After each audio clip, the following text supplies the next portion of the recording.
Hello friends, আজকে আমরা একটি গুরুত্বপূর্ণ জিনিস দেখব, যেটি হচ্ছে কাস্টমাইজার এপিআই। তো চলুন প্রথমে আমরা জেনে নিই যে এই জিনিসটা আমরা কেন ইউজ করব। ধরুন আপনাকে কোনো ক্লায়েন্ট বলল যে নির্দিষ্ট কোনো একটা এলিমেন্ট চেঞ্জ করার একটা অপশন তৈরি করে দেওয়ার জন্য, যেটা হতে পারে contact information, social icon, social link, logo বা যে কোনো কিছু হতে পারে। ধরুন আপনাকে কোনো ক্লায়েন্ট বলল যে এই মেইল অ্যাড্রেসটা চেঞ্জ করার জন্য কোনো একটা অপশন তৈরি করে দিতে। এখন এই একটা মেইল অ্যাড্রেস চেঞ্জের জন্য তো কোনো ফ্রেমওয়ার্ক ইউজ করার কোনো প্রয়োজন নেই। তো তার চেয়ে ভালো হয় যদি আমরা এরকম একটা ফাংশন তৈরি করে দিই যে ক্লায়েন্ট যখন কাস্টমাইজে যাবে তখন এখান থেকেই কোনো একটা অপশন পাবে যেটার মাধ্যমে সে মেইল অ্যাড্রেসটা চেঞ্জ করতে পারবে। এটি হচ্ছে আজকে আমরা যা দেখব সেটা। তো এই কাজটা করার জন্য আমাদেরকে কাস্টমাইজার এপিআই ইউজ করতে হবে। তো চলুন আমরা কাজ শুরু করে দিই। এটা করার জন্য সবচেয়ে ভালো হয় আমরা একটা ফাইল তৈরি করে নিই। যে কোনো নামে ফাইল তৈরি করতে পারেন, সাপোজ কাস্টমাইজার এপিআই।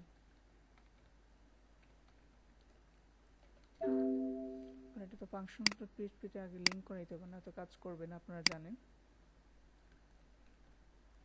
লিঙ্ক করে দিলাম।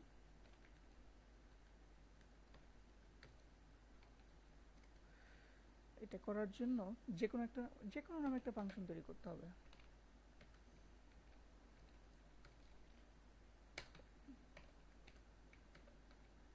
এটাকে যেই হুকের মধ্যে রাখতে হবে সেই হুকটির নাম হচ্ছে কাস্টমাইজ রেজিস্টার।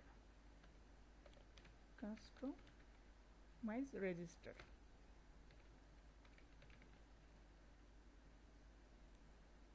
তো ফাংশন একটা নাম দিন, যে কোনো নাম।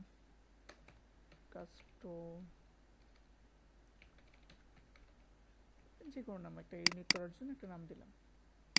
এবার এটা করার জন্য একটা অবজেক্ট তৈরি করতে হবে। সেটা এখানে আমরা একটা অবজেক্ট তৈরি করে নিই, suppose mail change or something customiser.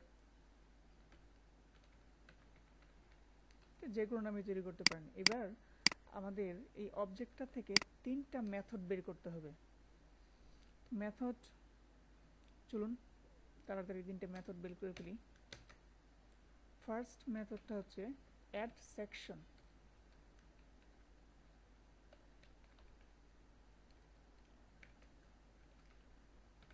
Second মেথডটা হচ্ছে অ্যাড সেটিং, এন্ড থার্ড মেথডটা হচ্ছে অ্যাড কন্ট্রোল।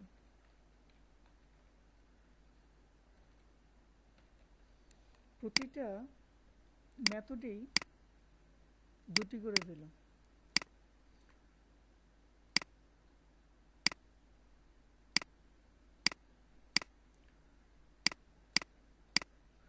দুটি করে ভ্যালু থাকবে।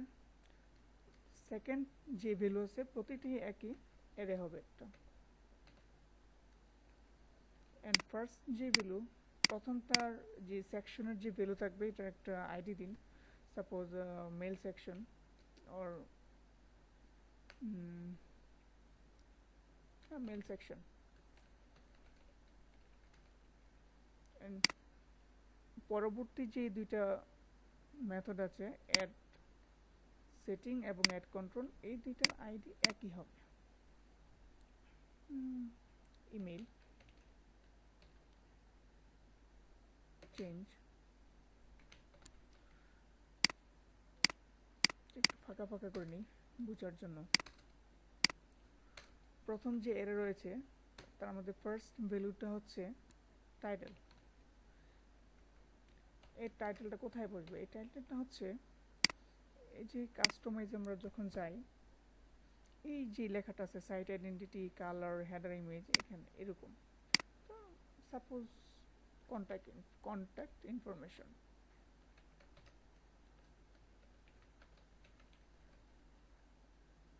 এন্ড সেকেন্ড যে ভ্যালুটা থাকবে সেটা হচ্ছে প্রায়োরিটি।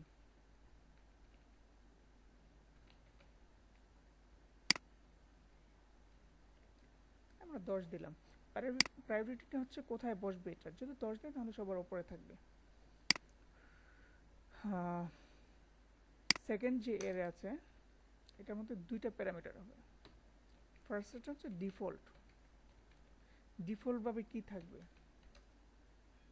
আমরা সাপোজ ডিফল্ট ভাবে এটাই দিয়ে রাখি, এখানে যেটা আছে।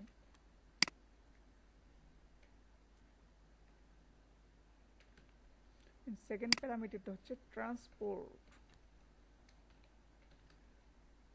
ট্রান্সপোর্ট দুই রকমের আছে, একটা হচ্ছে রিফ্রেশ, আরেকটা হচ্ছে পোস্ট মেসেজ। আপাতত আমরা রিফ্রেশ নিয়ে কাজ করি। দেখুন যে রিফ্রেশটা কিভাবে কাজ করে। থার্ড যে অ্যারেটা আছে এখানে তিনটা প্যারামিটার হবে। ফার্স্টটা হচ্ছে সেকশন। সেকশন হচ্ছে কোন সেকশনে আমরা, এটা অনেকটা আপনার ফিল্ডের মতো, যে রিডাক্স ফ্রেমওয়ার্ক বা সিএমবিতে আমরা যেরকম যে ফিল্ড তৈরি করতাম ওরকমটা। তো আমরা এটা কোন সেকশনের জন্য ইউজ করব, মেল সেকশন।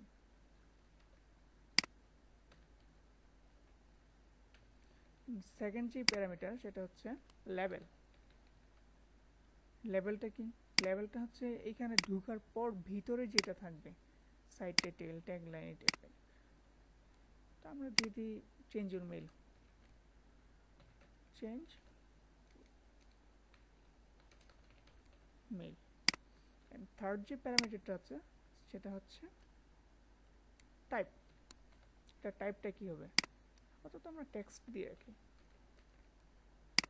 ব্যাস কাজ শেষ। এখন যদি আমরা এখানে রিলোড দেই বা কাস্টমাইজে আবার যাই,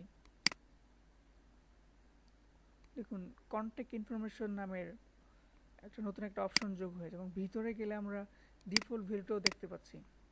এখন আমরা এটা এখানে এখন কি চেঞ্জ করলে চেঞ্জ হবে, কিছুই হয় না, রিলোড হচ্ছে বাট কোথাও এটা এফেক্ট পড়তেছে না। এখন আমরা যদি এটা শো করাইতে চাই তাহলে আমরা চলে যাই header.php-তে।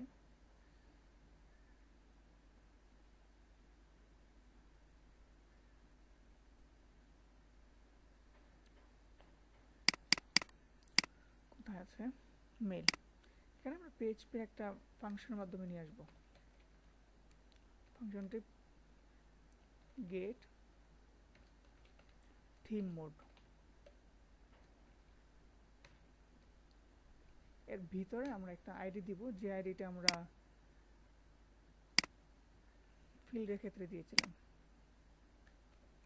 এটা যেহেতু গেট ফাংশন, এটাকে ইকো না করালে শো করবে না। আমরা যদি এখন আবার রিলোড দেই পেজটা,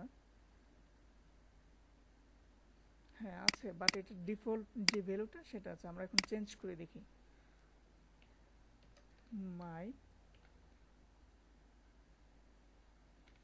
নিউ মেল @mail.com টেস্ট করলাম। দেখুন এখানে কিন্তু মেলটা চেঞ্জ হয়ে গেছে। আমরা যদি সেভ করি তাহলে এটা সেভ থেকে যাবে।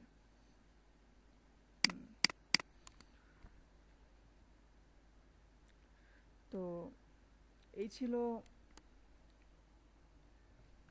Customiser API.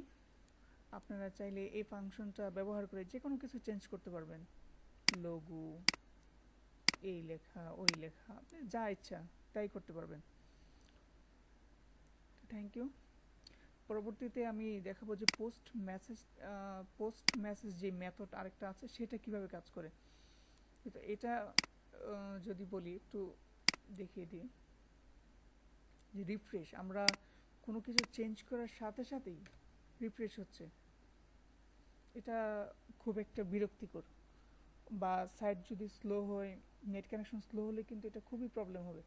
সেই জন্য আমরা যদি এমন একটা ফাংশন তৈরি করে দিতে পারি যেটা এখানে চেঞ্জ করলে কোনো কিছু রিলোড ছাড়াই অটো চেঞ্জ হতে থাকবে, তাহলে সেটা বোধহয় আরও বেটার হয়।